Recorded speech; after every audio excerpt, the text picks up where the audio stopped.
warahmatullahi wabarakatuh. Perkenalkan, nama saya Nisma dari kelas PBSIC. Nah, di sini saya akan menjelaskan mengenai mekanisme artikulasi serta deskripsi bunyi segmental bahasa Indonesia, baik bunyi vokoid maupun kontoid. Selanjutnya, mekanisme artikulasi. Mekanisme artikulasi dimaksudkan sebagai alat ucap mana yang bertindak atau bergerak ketika kita menghasilkan bunyi bahasa. Mekanisme artikulasi terbagi atas beberapa macam. Yang pertama, bunyi bilabial. Apa dan mengapa disebut bunyi bilabial? Bunyi bilabial adalah bunyi yang dihasilkan oleh keterlibatan antara bibir bawah dan bibir atas. Mengapa disebut bilabial? Karena bibir sendiri diistilahkan sebagai labium. Kemudian menjadi mekanisme artikulasi. Maka kedua bibir ini saling terlibat dan disebutlah bilabial. Caranya yaitu artikulator kita menyentuh titik artikulasi. Bibir bawah sebagai artikulator dan bibir atas sebagai titik artikulasi. Contohnya bunyi huruf M. Kedua, bunyi labiodental, yakni bunyi yang dihasilkan oleh keterlibatan antara bibir bawah dengan gigi atas atau dentum. Caranya, bibir bawah sebagai artikulator menyentuh titik artikulasi yaitu gigi atas. Contoh hurufnya bunyinya yaitu F. 3. Bunyi apikodental, yakni bunyi yang dihasilkan oleh keterlibatan antara ujung lidah apex dan gigi atas dentum. Caranya, ujung lidah sebagai artikulator menyentuh titik artikulasi yakni gigi atas. 4. Bunyi apikoalveolar, yakni bunyi yang dihasilkan oleh keterlibatan antara ujung lidah apex dan gusi atas atau alveolum. Caranya yaitu sebagai artikulator, ujung lidah menyentuh titik artikulasi yakni gusi atas.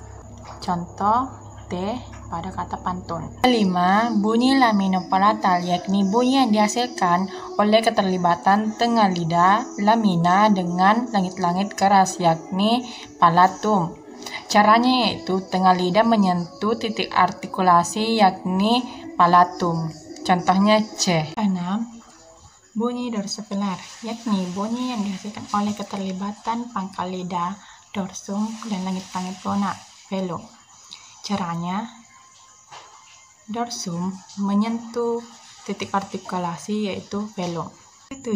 Yakni bunyi dorso atau uvular, yaitu bunyi yang dihasilkan oleh keterlibatan antar pangkal lidah dorsum dengan anak tekak, yakni uvula. Caranya yaitu pangkal lidah menyentuh titik artikulasi, yakni anak tekak. Contohnya adalah R.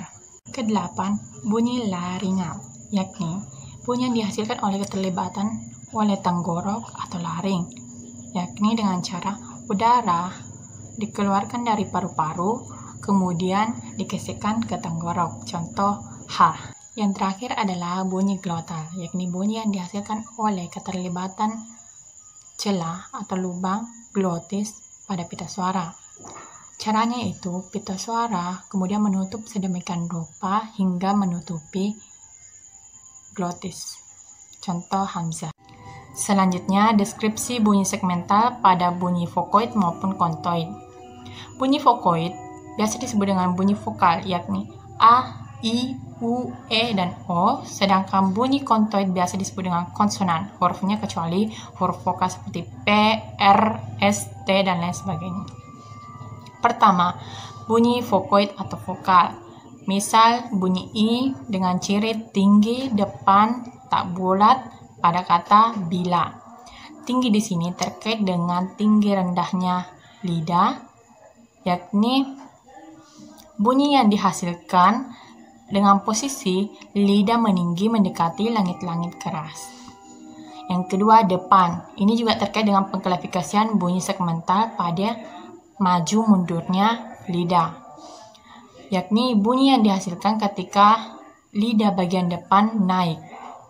Contoh pada kata bila. Bila. La bagian depan lidah naik. Dan yang terakhir, tak bulat. Ini terkait dengan pengklasifikasian bunyi segmental pada bentuk bibir. Bentuk bibir ada dua, bulat dan tak bulat. Tak bulat Jika bunyi yang dihasilkan ketika mengucapkan kata tersebut, bibir tidak berbentuk bulat. Contoh pada kata bila. Bibir tidak berbentuk bulat. Contoh kedua, bunyi vokoid, yaitu bunyi O dengan ciri tengah, belakang, dan bulat pada kata toko. Tengah di sini terkait dengan pengklasifikasian bunyi segmental pada tinggi rendahnya lidah. Alasannya yakni bunyi yang dihasilkan karena posisi lidah menengah. Yang kedua, belakang. Ini juga terkait dengan pengklasifikasian bunyi segmental pada maju mundurnya lidah, yakni bunyi yang dihasilkan bagian lidah belakang naik. Yang terakhir, bulat. Ini terkait dengan pengklasifikasian bunyi segmental ketika menyebut kata atau bunyi yang dihasilkan bibir berbentuk bulat. Contoh kata toko. Perhatikan, toko. Bibir berbentuk bulat. Contoh bunyi, ciri-ciri, serta contoh kata dari bunyi vokoid. Selanjutnya bunyi kontoid, yakni konsonan. Contoh bunyinya bunyi T dengan ciri-ciri mati, oral, apikodental, dan plosif pada kata atau contoh kata tidur. Mati di sini terkait dengan pita suara, yakni bunyi yang dihasilkan dengan pita suara yang tidak melakukan gerakan membuka ataupun menutup sehingga getarannya tidak tersignifikan.